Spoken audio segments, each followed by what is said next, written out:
Welcome to From Data to Justice. This is the comprehensive version of the TI One Voice data analysis presentation, covering everything from the statistical framework and data collection model to justice milestones, official recognition, crime categories, and strategic recommendations. Let's get started. We begin with the guiding principle behind the entire platform. If we collect the right data in the right format from enough people over enough time, the evidence will construct itself. That's not just a slogan. It's an engineering thesis. And this presentation is going to show you exactly how that thesis translates into measurable timelines and concrete milestones. Here's what we'll cover in this presentation. First, the data collection model. 6 interview templates with 516 questions and projected data volumes over 5 years. Second, the evidence quality framework. How raw submissions become court-ready evidence using the evidence quality score. Third, the 5 justice milestones. From perpetrator identification through conviction to incarceration, with timeline projections. And fourth, milestone 0. The precondition for justice, covering 3 institutional pillars and the recognition index model. It's a comprehensive journey, so let's dive in. At its core, this study treats justice as a measurable engineering problem. Given a certain rate of data collection, a known data structure, and established legal evidentiary standards, how long will it take to build a case strong enough to survive courtroom scrutiny? We break this into 3 questions. How many TIs need to participate for statistically significant patterns? How much time before milestones become achievable? And what standard of evidence quality survives adversarial legal challenge? The answers are data-driven and concrete. History teaches us something powerful. Every secret program was eventually exposed through systematic data collection. MKUltra, the CIA's mind control program running from 1953 to 1973, stayed hidden for over 20 years until 20,000 misfiled documents were discovered through a Freedom of Information Act request. COINTELPRO, the FBI's domestic surveillance program, was exposed when activists physically seized over 1,000 classified documents, revealing 2,000 operations targeting civilians. And the Catholic Church abuse scandal was finally undeniable when cross-referenced victim databases across parishes revealed systematic cover-up patterns. The common thread? Individual complaints were dismissed, but aggregate, structured, corroborating datasets forced institutional accountability. TI One Voice is purpose-built to replicate and scale exactly this approach. The closest available comparison to the TI situation is Havana syndrome. In 2016, U.S. diplomats in Cuba first reported sudden hearing loss, vertigo, and cognitive problems. Initially, they were dismissed, told it was stress or imagination. But by 2018, after more than 200 consistent reports, the FBI and State Department launched formal investigations.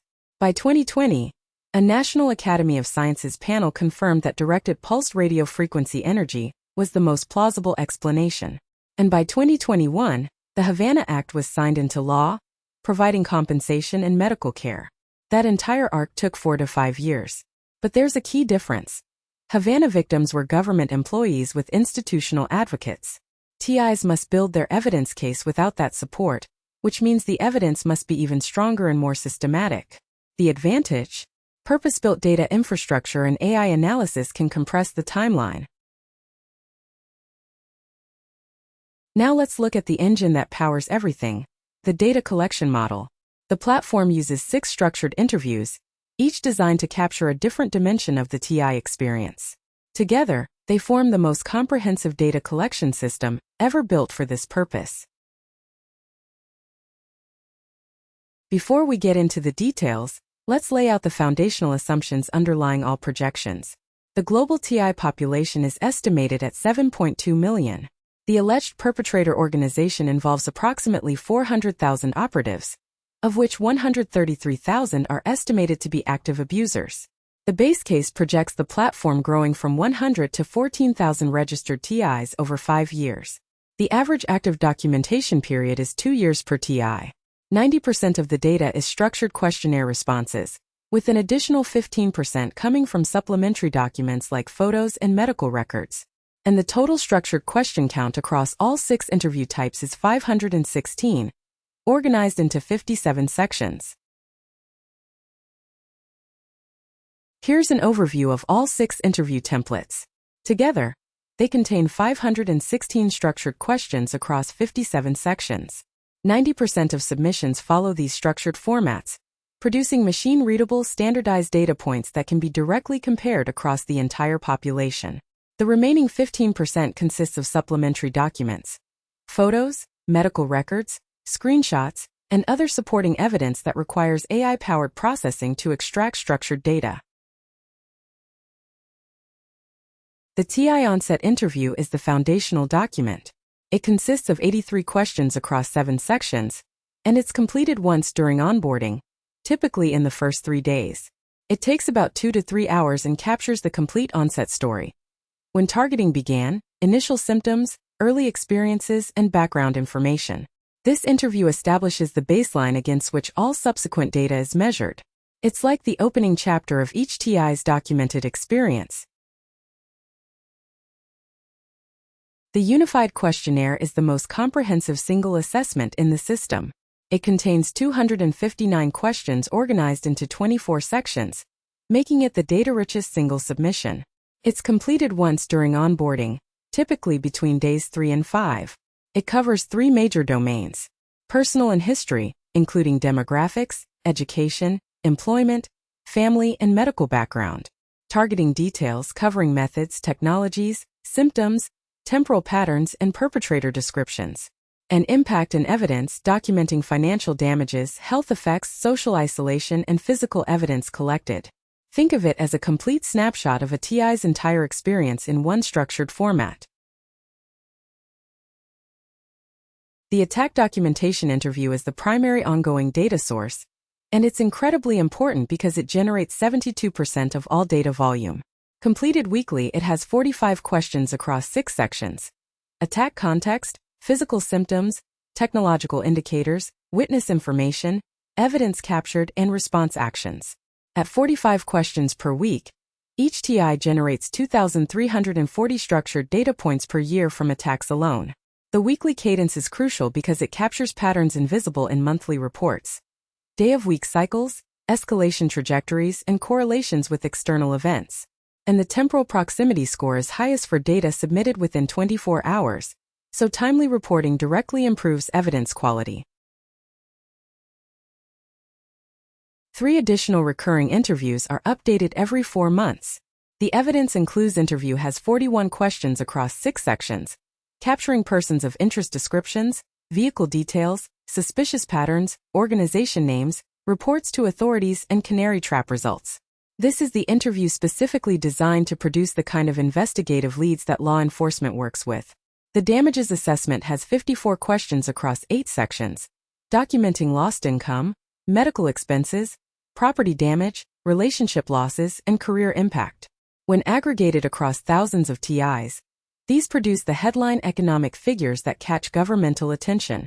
And the life events interview has 34 questions across 6 sections, tracking job changes, moves, health events, and legal proceedings, providing critical timeline correlation context. When you add it all up, each active TI generates approximately 3,000 structured data points per year. In year 1, including the one-time onboarding interviews, that's 3,349 data points. In subsequent years, it's about 3,007, and a full 72% of that comes from the weekly attack documentation. This volume is what gives the platform its statistical power. With 7,000 active TIs at year 5, the system generates approximately 21 million new data points annually at peak operation. Let's look at the user growth projections under the base case scenario. The platform starts with 100 registered TIs in the first 6 months, grows to 500 by the end of year 1, 2,000 by year 2, 5,000 by year 3, 9,000 by year 4, and 14,000 by year 5. Even at 14,000, that's only 0.097% of the estimated 7.2 million global TI population. The average active documentation period is 2 years, meaning the active user count at any point is lower than the cumulative registration count. But as we'll see, this growth trajectory is sufficient to hit every major milestone. By year 5, the platform projects a cumulative 1.4 million structured submissions. At peak operation with 7,000 active TIs, the system generates 21 million new data points annually.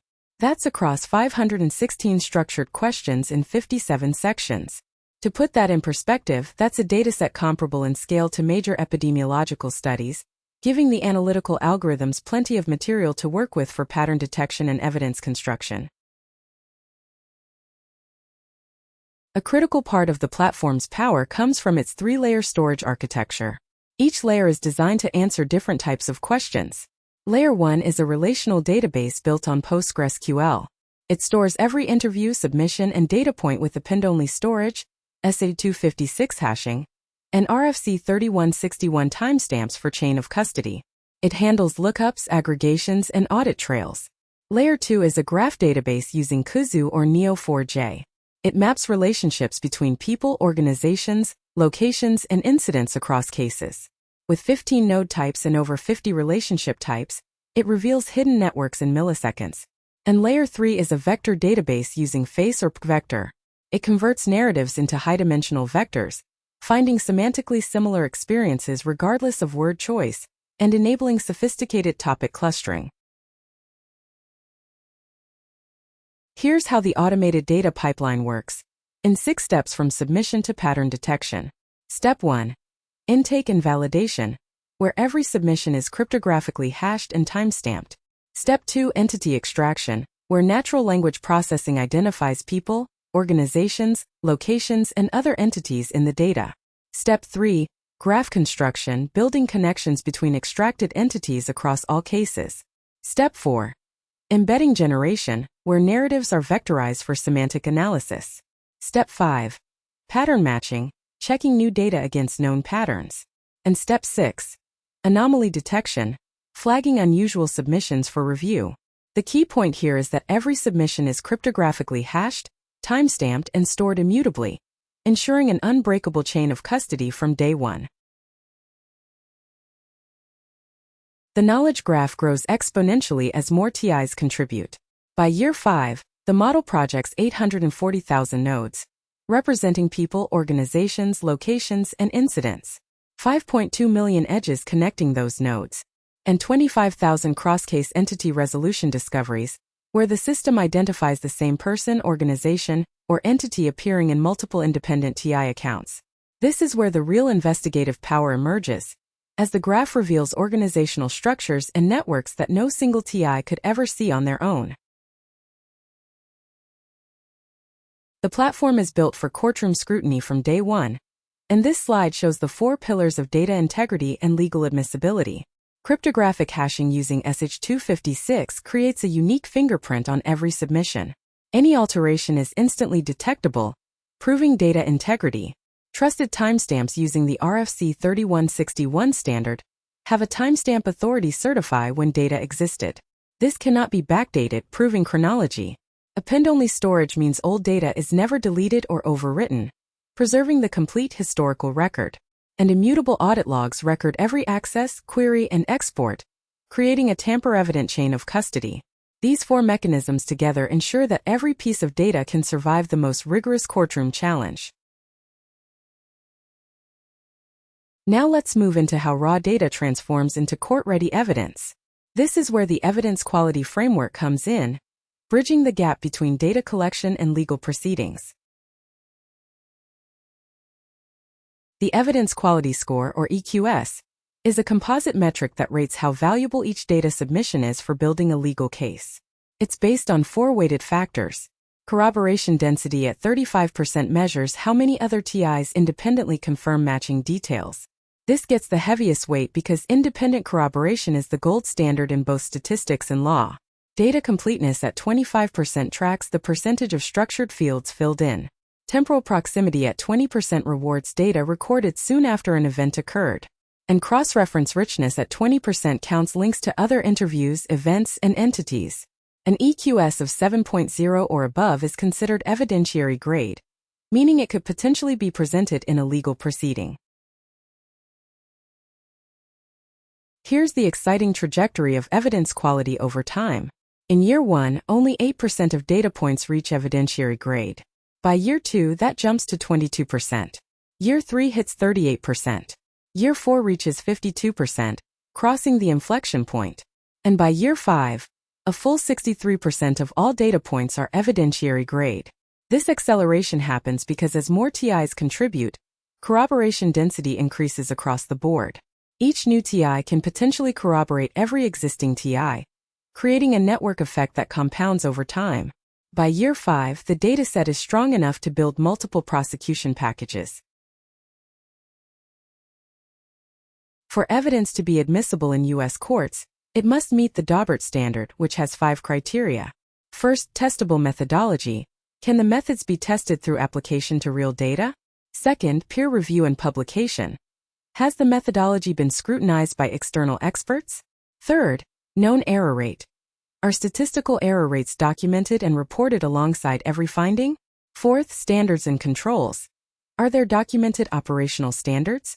And fifth, general acceptance. Are the methods generally accepted in the relevant scientific community? The platform's architecture is specifically designed to satisfy all 5 criteria, making its outputs admissible as scientific evidence in court. Building court-ready evidence requires 4 key elements that separate evidence from advocacy. Corroboration. A minimum of 3 or more independent TIs with no prior contact must confirm each finding. Control comparisons. Every pattern is tested against control groups to rule out coincidence. Statistical rigor. Null hypothesis testing at p less than 0.01, meaning every finding includes the probability that it occurred by chance. And falsifiability. The methodology documents what would disprove each conclusion, with the full methodology published for independent replication. This is what makes the platform's evidence fundamentally different from individual testimony. It's designed to withstand the most aggressive defense challenges. Now we arrive at the heart of the study. The 5 milestones of justice, the sequential steps from identification all the way to incarceration. Let's walk through each one. Here's the overview of all 5 milestones with their base case projections. Milestone 1. Identification around 2028. The platform's algorithms statistically identify perpetrator networks. Milestone 2. Indictment around 2030. Formal criminal charges are brought. Milestone 3. Conviction around 2032. A court finds defendants guilty beyond reasonable doubt. Milestone 4. Sentencing around 2033. The court determines punishment. And milestone 5. Incarceration from 2033 onward. Sentences are served. These are 50th percentile projections under the base case of 14,000 TIs by year 5. Let's dig into milestone 1. Identification of perpetrators. The evidence threshold requires at least 500 TIs with completed onset interviews and 6 or more months of weekly attack documentation. There must be at least 3 independent cross-case entity matches per finding at a statistical significance of p less than 0.05. Geographic temporal clustering using the DISCAN algorithm must show statistically significant attack patterns. An aggregate EQS across corroborating cases must exceed 6.5. The probability distribution shows a 25% chance by Q4 2027 with about 2,000 TIs. A 50% chance by Q2 2028 with 3,500 TIs, and an 80% chance by Q4 2029 with 7,000 TIs when the full network structure becomes visible. Entity resolution is the technical mechanism that makes identification possible. It uses 4 matching techniques to link independently reported cases. Exact matching finds the same names, addresses, or organizations reported by different TIs. Fuzzy matching catches similar but not identical mentions, like misspellings, nicknames, or abbreviations. Attribute matching combines characteristics, such as age plus appearance plus vehicle type, to identify the same person described differently by different TIs. And temporal matching identifies events happening at the same time in the same geographic area. By year 5, the system projects 25,000 cross-case matches across 840,000 graph nodes and 5.2 million edges. That's an incredibly powerful investigative tool. Milestone 2. Indictment in a court of law. This is where evidence becomes formal criminal charges. What's required? A completed evidence package meeting the Daubert standard. At least 3 independent corroborated evidence chains, each with an EQS of 7 or above. Expert testimony from statisticians and forensic analysts validating the methodology. Legal counsel engagement and jurisdictional analysis. And crucially, a prosecutor who decides to bring charges, which is the most uncertain variable. The timeline shows a 25% chance by Q2 2030, 50% by Q4 2030, and 80% by Q4 2031. The critical uncertainty here is the 1 to 3 year institutional processing lag between evidence readiness and actual indictment. Think of the ICC's investigation of Darfur, which took about 2 years from referral to first arrest warrant. That institutional lag is factored into these projections. Milestone 3, conviction. This is where the evidence must survive adversarial challenge in court. The defense will attack everything: the methodology, data quality, chain of custody, and statistical interpretations. The platform counters with specific legal defenses. Append-only storage proves data integrity. A complete audit trail shows the path from raw data to conclusions. Reproducible methodology means any expert can replicate the analysis. Contradicts relationships in the ontology demonstrate analytical honesty by explicitly recording contradictory evidence. And SH256 hashes plus RFC 3161 timestamps provide mathematical proof of data provenance. The timeline projects a 25% chance by Q2 2031, 50% by Q4 2032, and 80% by Q4 2033. Milestones 4 and 5 cover sentencing and incarceration. Sentencing typically follows conviction with a 1 to 6 month lag in domestic courts, and up to 12 months in international tribunals. The timeline ranges from Q4 2031 at the 25th percentile to Q2 2034 at the 80th percentile. Sentences vary dramatically by crime category. For incarceration and release, Category 1 harassment offenders face 2 to 7 years with release between 2033 and 2041. Category 2 technology-enabled assault faces 5 to 15 years. Category 3 surveillance violations face 3 to 10 years. Category 4 command responsibility faces 10 to 25 years. And Category 5 torture and crimes against humanity faces 20 years to life with release at 2050 or potentially never. Here's the full spectrum of crime severity categories and their sentencing ranges. Category 1. Organized harassment, 2 to 7 years, with an estimated 60,000 perpetrators. Category 2 technology-enabled assault, 5 to 15 years, about 30,000 perpetrators. Category 3, surveillance violation, 3 to 10 years, 25,000 perpetrators. Category 4, command responsibility, 10 to 25 years, 15,000 perpetrators. And Category 5, torture and crimes against humanity, 20 years to life, with approximately 3,300 senior leaders. These ranges come from established legal frameworks: the ICC Statute Article 77, EU Framework Decisions, the Belgian Criminal Code, and U.S. Federal Sentencing Guidelines. Let's look more closely at Categories 1 and 2, the most common perpetrator categories.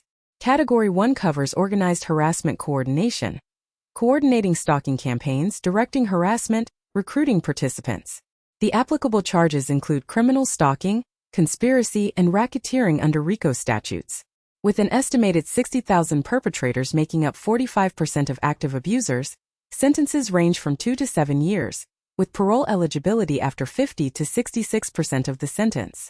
Release window, 2033 to 2041. Category 2 covers technology-enabled assault, operating directed energy weapons, V2K transmissions, and electronic harassment. Charges include assault with a dangerous weapon and use of prohibited weapons. Estimated 30,000 perpetrators, with sentences of 5 to 15 years. Release window, 2034 to 2049. Categories 3 and 4 carry higher severity and longer sentences.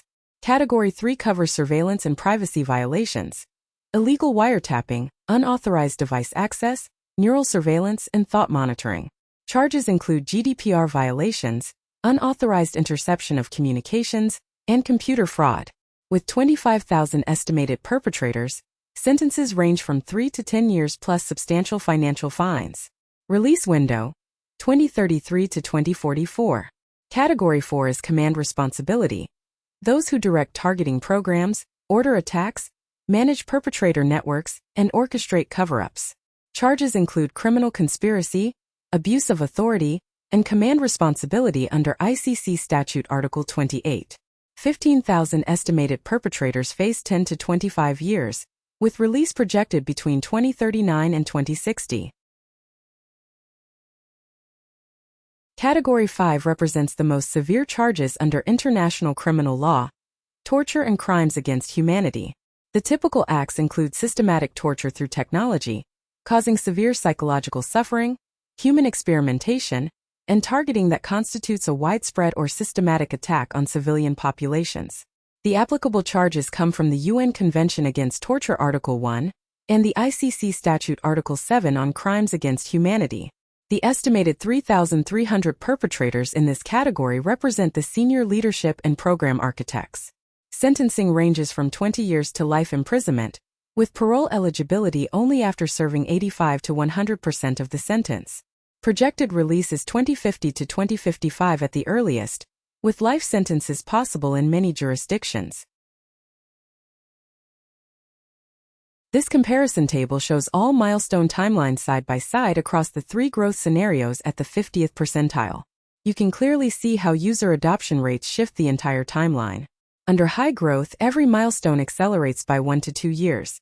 Under low growth, everything delays by 3 to 5 years. The spread between best and worst case is 5 to 7 years, which powerfully illustrates why community participation is the single most important variable. Now we come to milestone 0, official recognition of the TI phenomenon. This is the precondition that makes all other milestones possible. Before perpetrators can be identified, indicted, convicted, and sentenced, institutions must first accept that what TIs are reporting is real. This section introduces the recognition index model and maps out when and how that recognition is projected to occur. Why must recognition come before justice? Because of a fundamental catch-22. Right now, authorities won't investigate because they believe TIs are mentally ill. A TI who walks into a police station and reports voice-to-skull attacks is far more likely to be referred to a psychiatrist than to a detective. A TI who visits a doctor reporting directed energy burns is more likely to receive an antipsychotic prescription than a dermatological examination. And the lack of investigation is then cited as proof that there's nothing to investigate. It's a circular trap. But once officially recognized, everything changes. Law enforcement takes reports seriously. Prosecutors don't need to first prove the phenomenon exists. Doctors document injuries correctly. Legislators allocate resources. Media coverage shifts from fringe conspiracy framing to serious investigation. And more TIs come forward, accelerating data collection. Recognition is the ultimate force multiplier. Official recognition unfolds across 3 institutional pillars, each with different evidence requirements and timelines. Pillar 1. Law enforcement, with a recognition index threshold of 55 to 65, projected for Q1 2029. They need to open a formal investigation. Pillar 2. Government and legislature, threshold 60 to 70, projected Q3 2029. They can launch parliamentary inquiries or propose legislation. Pillar 3. Medical and scientific community, threshold 65 to 75, projected Q1 2030. They can publish peer-reviewed research and eventually include the TI symptom cluster in diagnostic frameworks like the ICD or DSM. Pillar 1. Law enforcement. This has the lowest recognition threshold at 55 to 65, making it the first domino. What do police and intelligence agencies need to see? First, statistical impossibility of coincidence. If 47 TIs in Belgium report attack intensification during the same 2-week period, and the probability of this happening by chance is calculated at 0.3%, that passes the significance threshold. Second, actionable investigative leads. Names, vehicle descriptions, license plates, organizational affiliations, locations, and timestamps. The Clues interview is specifically designed to produce this kind of data. And third, a credible messenger. Law enforcement is more likely to act on referrals from established institutions than on direct submissions from individuals. Pillar 2. Governments and legislative bodies. Governments respond to scale and economics, so this pillar has a higher threshold of 60 to 70. What moves legislators? A large documented population. 100 complainants are a nuisance. 5,000 documented complainants with signed declarations are a constituency. Quantified economic impact. 5,000 documented citizens reporting an aggregate €235 million in damages gets attention. International patterns. If the data shows correlated attacks across Belgium, the Netherlands, France, and Germany, it becomes an EU-level security matter, and a credible, auditable dataset that survives independent review. Pillar 3. Medical and scientific recognition. This has the highest threshold at 65 to 75, but it's also the most consequential. Once the TI symptom cluster appears in medical literature, doctors worldwide begin screening for it, creating a self-reinforcing cycle of identification, documentation, and further research. The path to ICD and DSM inclusion starts with demonstrating a coherent symptom profile distinguishable from existing diagnoses, objective RF and EMF measurements that no psychiatric explanation can account for, epidemiological patterns showing the condition follows a distinct profile, and peer-reviewed publications. This is the last domino to fall, but when it does, it permanently changes how every future TI is treated by the healthcare system. This slide highlights the environmental baseline interview, the most critical recommended addition to the platform.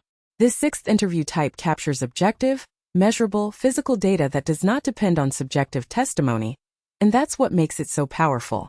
It includes RF and EMF measurements with baseline readings, anomalous readings with timestamps and GPS coordinates, Wi-Fi and Bluetooth scans to enumerate devices and identify unusual transmitters, device anomaly logging for phone behavior, battery drain patterns, and unexplained activity, physical environment measurements for temperature anomalies, vibrations, and acoustics, and critically, control measurements.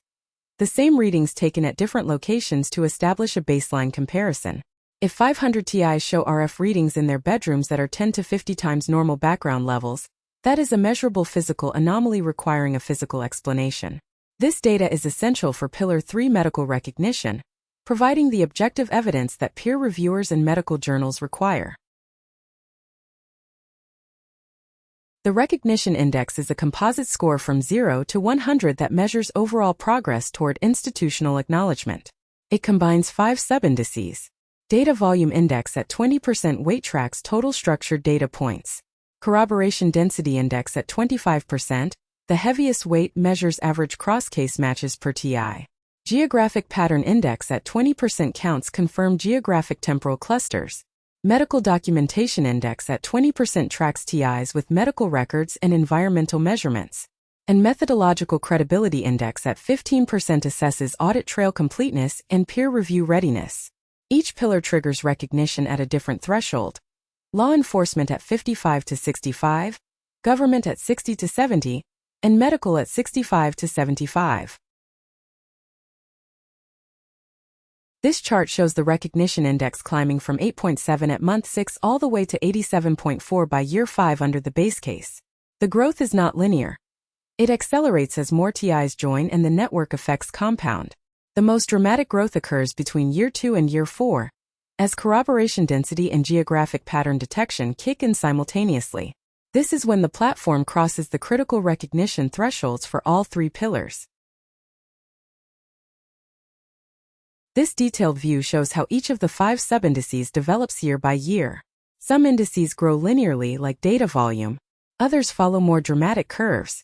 The corroboration density index follows a sigmoid pattern, starting slow when there are few TIs to corroborate with, then accelerating rapidly in the middle years as network effects take hold.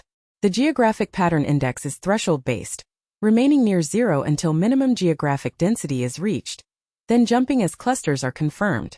Understanding these different growth curves helps explain why certain milestones seem to arrive in clusters rather than evenly spread. Under the base case, all 3 pillars achieve recognition within a remarkable 12-month window. Pillar 1. Law enforcement reaches its threshold of 60 at roughly year 3, which translates to Q1 2029, with about 3,500 active TIs. Pillar 2. Government reaches its threshold of 65 at roughly year 3.3, Q3 2029, with about 4,000 active TIs. And Pillar 3 Medical reaches its threshold of 70 at roughly year 3.7, Q1 2030, with about 4,700 active TIs. This compressed window is incredibly powerful because it creates cascading institutional momentum. When we compare all three scenarios side by side, the 5 to 7 year spread between best and worst case becomes starkly clear. Under high growth with 26,600 TIs, all three pillars achieve recognition by early 2029. Under the base case with 14,000 TIs, recognition occurs between 2029 and 2030. Under low growth with only 1,400 TIs, the recognition index reaches just 38.6 by year 5, which is below the threshold for any pillar. Law enforcement recognition wouldn't come until about 2034, 5 years later than the base case. This comparison demonstrates why user adoption is the single most important variable in the model. To validate the projections, the study compares them against historical precedents. Havana Syndrome. 4 to 5 years from first reports to legislative action. Gulf War Syndrome. 7 to 17 years. Chronic Fatigue Syndrome. 10 to 31 years. PTSD about 10 years. The TI One Voice projection of 3 to 4 years for first recognition sits at the faster end of this historical range. Why is faster achievable? Because the platform has purpose-built data infrastructure, AI-powered pattern detection, legal-first DABERT-compliant design, and global scale from day one. With 14,000 projected TIs versus the roughly 200 affected diplomats in the Havana case, the statistical power is orders of magnitude greater. The recognition cascade is one of the most exciting dynamics in the model. Each recognition event triggers a positive feedback loop that accelerates the next. When Pillar 1 falls and law enforcement opens an investigation, the model projects a 25 to 40% surge in TI signups plus investigative data sharing begins. When Pillar 2 falls and governments launch inquiries, there's a 30 to 50% sign-up surge, plus funding and media legitimacy. When Pillar 3 falls and medical classification is published, there's a 50 to 100% sign-up increase, and crucially medical evidence becomes admissible in court. The combined effect, post-recognition, the full justice timeline is compressed by an estimated 2 to 3 years. Let's look at the math behind the feedback loop. Before recognition, growth is organic, word of mouth, community outreach, social media. Typical annual growth runs at 50 to 100% of active TIs. There's a constant skepticism barrier. Each new TI must overcome doubt about the platform's credibility, and there's no institutional support or media coverage to help. After recognition, everything changes. Growth becomes institutional, driven by media coverage, government referrals, and medical community awareness. The projection is 200 to 400% growth in the first year post-recognition. The credibility barrier disappears because official acknowledgement validates the platform. And effectively, the base case scenario transforms into the high-growth scenario. This is why milestone 0 is so critical. It's the key that unlocks exponential growth. Under the high-growth scenario with 26,600 TIs by year 5, all three pillars achieve recognition 9 to 12 months earlier than the base case. Pillar 1. Law enforcement recognition by Q3 2028, 9 months earlier. Pillar 2. Government recognition by Q4 2028, 11 months earlier. Pillar 3. Medical recognition by Q1 2029, 12 months earlier. All three pillars fall within just 6 months of each other, creating maximum cascading institutional momentum. The low-growth scenario paints a sobering contrast. With only 1,400 TIs by year 5, the recognition index reaches just 38.6, which is below all three pillar thresholds. Pillar 1 recognition wouldn't come until approximately 2034, 5 years late. And with only 700 active TIs globally, geographic density is too sparse for meaningful pattern detection. This scenario illustrates a structural challenge. Below approximately 500 active TIs, The platform's most powerful analytical features simply don't have enough data to work with. The system enters a cold start state where the data exists, but is too sparse to reveal patterns. This slide drives home the central message of the entire study. The difference between the best and worst case outcomes is not about technology, methodology, or legal strategy. It's about the number of TIs who participate. Every other variable, evidence quality, pattern detection, legal readiness, is ultimately a function of how many TIs are actively documenting their experience. 3 key dynamics explain why. First, corroboration scales quadratically. Doubling TIs approximately quadruples the number of potential cross-case matches. 500 TIs means 124,750 possible pairs. Second, geographic density enables clustering. 200 TIs in one city are more valuable than 2,000 dispersed globally. Concentrated outreach beats broad reach. Third, data quality compounds.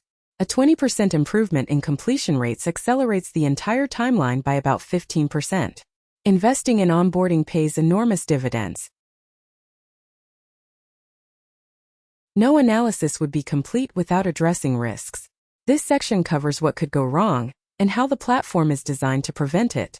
Let's look at the 5 major risk categories. Risk number 1. Data poisoning. Malicious actors could submit false data to corrupt the analysis, create false patterns, discredit legitimate findings, or inflate statistics. Adversaries could even coordinate fake accounts to inject systematic bias. How does the platform mitigate this?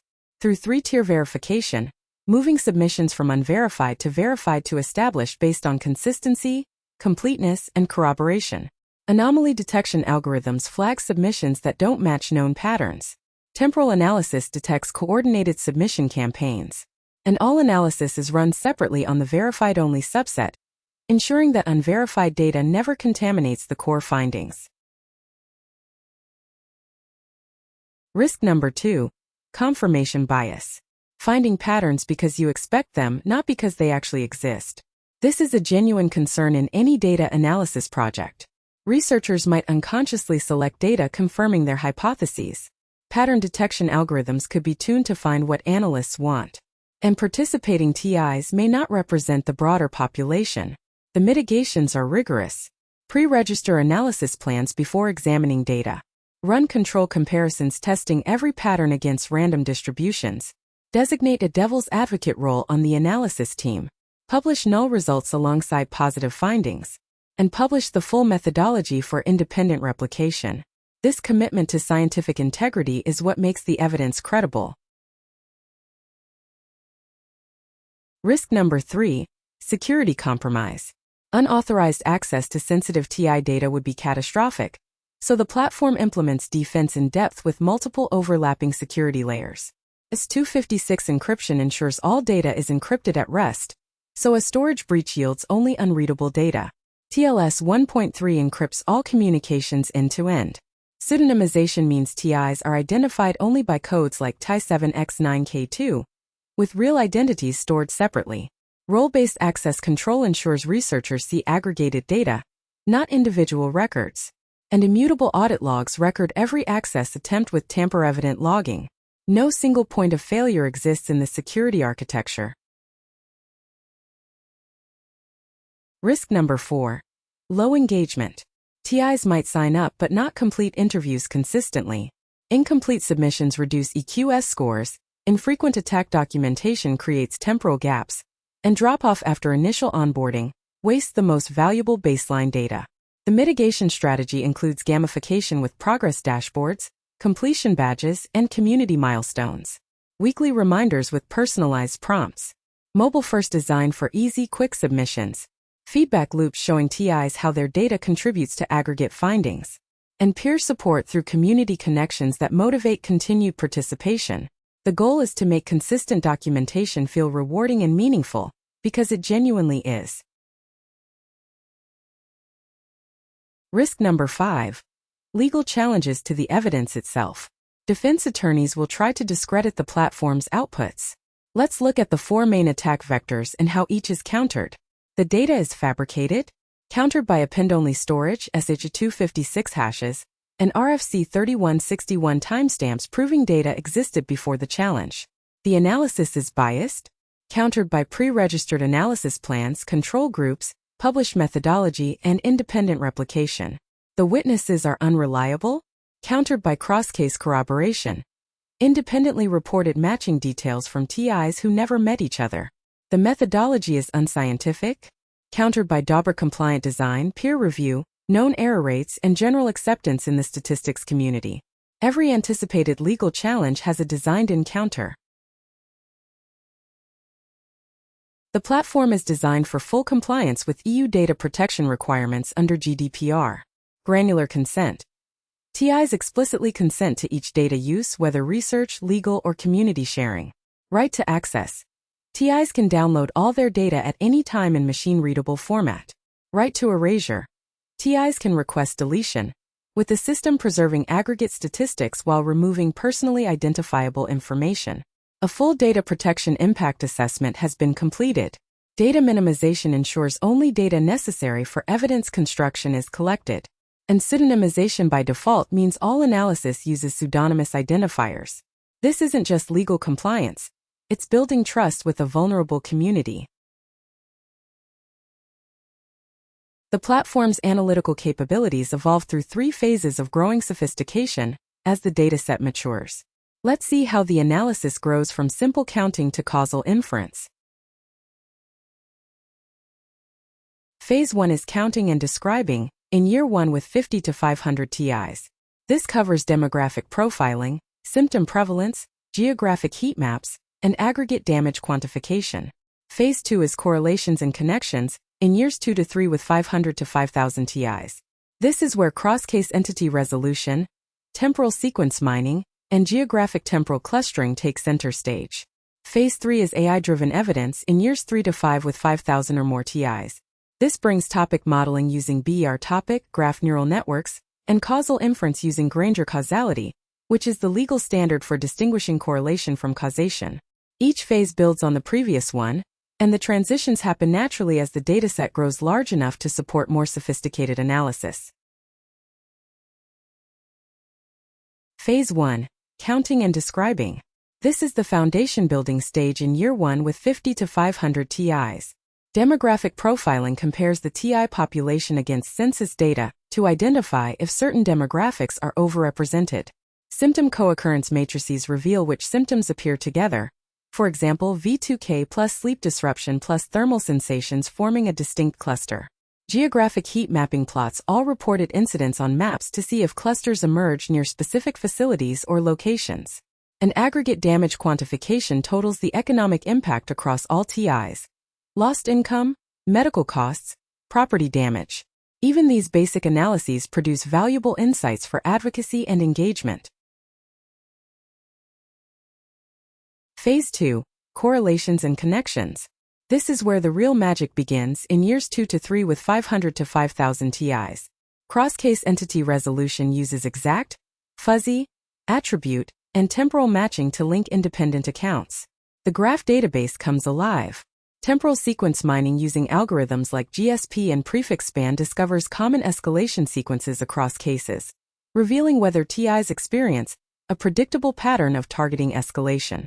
Geographic temporal clustering using DISCAN and HIPSCAN identifies attack clusters in space and time that are statistically impossible to explain by chance. And co-occurrence network analysis reveals which perpetrator descriptions, technologies, and tactics cluster together, suggesting organizational structure within the perpetrator network. Phase 3. AI-driven evidence. This is the most sophisticated stage from years 3 to 5 with 5,000 or more TIs. Topic modeling using BER topic automatically discovers themes in free-text narratives, identifying patterns that human analysts would miss. Graph neural networks predict missing links in the knowledge graph, inferring connections that should exist but haven't been reported yet. Causal inference using Granger causality testing distinguishes correlation from causation, which is the standard courts require. And the automated evidence package generator assembles court-ready packages from cross-validated findings, streamlining the path from analysis to prosecution.